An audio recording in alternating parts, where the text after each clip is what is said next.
Sabi nga nila, minsan lang darating ang special moment sa ating buhay gaya ng kasal. Pero paano kung si Kuya Welder ay nag-agree sa pakyawan ang gawa? Tuloy pa rin ba ang kasal? Panoorin ang nakaka-GV na video.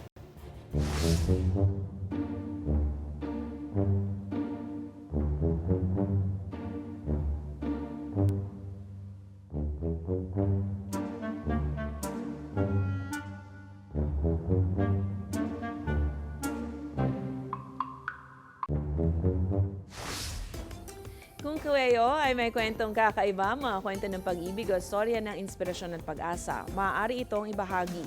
Sumali sa ating Facebook group na Balitang A to Z. Panoorin ang replay ng ating programa at sundan na ating social media pages. Hanapin ang Balitang A to Z. Ang ating pabaong quote of the night ngayong Webes ay mula sa American monk at author na si David Steindl-Rast. Ang sabi niya, ang pinakaugat ng tunay na kaligayahan ay ang pagiging mapagpasalamat.